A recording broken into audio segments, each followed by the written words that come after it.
This bill doesn't fix a problem.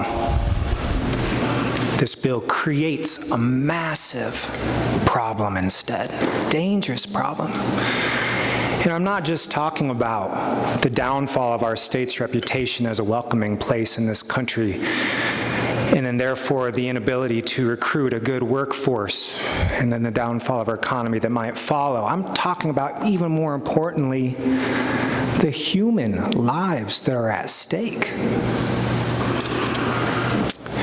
I won't go back over the statistics of the high rates of suicidality among folks who are transgender. But we know, we have lots and lots of really good evidence of why transgender youth have higher rates of suicidal ideation and suicide attempts. We have very good evidence that these youth do not have some intrinsic propensity towards depression or suicidality. And in fact, the likelihood of a transgender child of having ideas of suicide very strongly correlates with the degree by which they are ostracized from the society that they live within. There's a study out of Ontario which showed that just looking at families, that transgender youth who belonged to a very open and accepting family had a 4% rate of suicidal ideation. Compared to an unaccepting family, those youth had a 60% rate of suicidal ideation. What do you think the message sends when we ban when we ban gender-affirming treatment in our state? I don't know if any of you have ever sat with somebody who's been contemplating suicide. In my job as a doctor, I have. These folks are in despair. These folks are looking for help. And almost invariably, the main thing that drove them to that point is they felt alone and helpless. We are causing, the folks who vote for this bill are causing that, are implicated in that, and people may die because of it.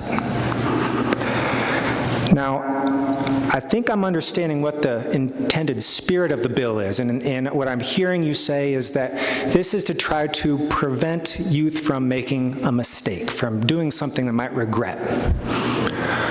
Oh my gosh, I think there's plenty of evidence that would show that you show me one transgender adult who regrets their gender-affirming treatment, and I'll show you 1,000 who will tell you they're alive because of it. And this defense that the evidence just isn't out there to support it is weak. Weak.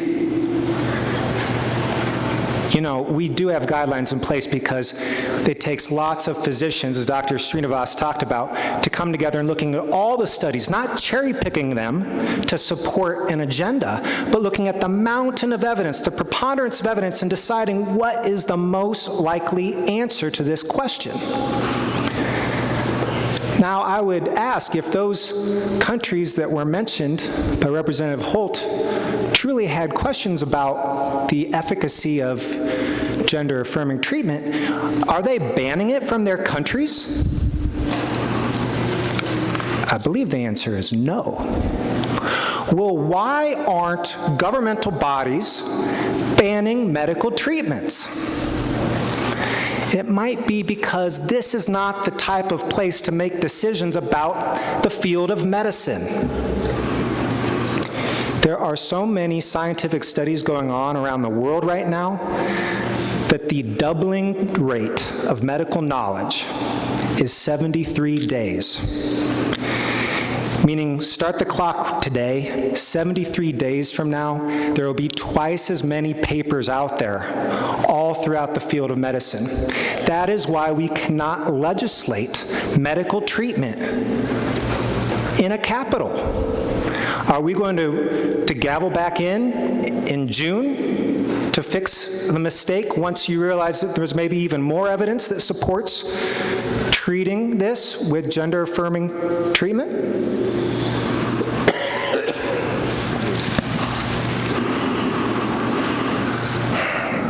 You know, I'm really getting confused about the guiding principles of governance in this body. If it's for limited government interference in one's life, I don't see how this bill fits. If it is for protecting freedom and self-determination, I don't see how this bill fits.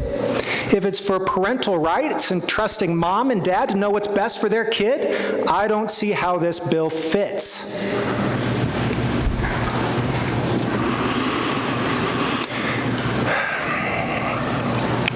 We know that transgender youth and LGBTQ plus youth around have many health disparities. And one of the main reasons for that is they have hesitance to even go to a medical clinic where they feel accepted and where they feel like the provider knows how to take care of them. And transgender youth first even struggle to have their parents take them to a clinic and consent to any treatment that's offered. So the people who this bill is going to affect most are those otherwise fortunate transgender youth who had everything else align right. They had supportive parents, and they found a doctor who knew how to take care of them, only to have their hopes for a better life dashed by a few dozen politicians sitting on a hill in Des Moines. This is not the right thing to do.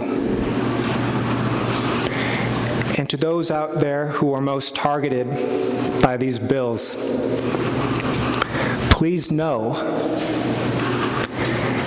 that we see all of you, that history is on our side, and that if this bill becomes law, that law is not going to age well because it will soon be gone. Thank you. Chair recognizes the gentleman from Lynn, represents State.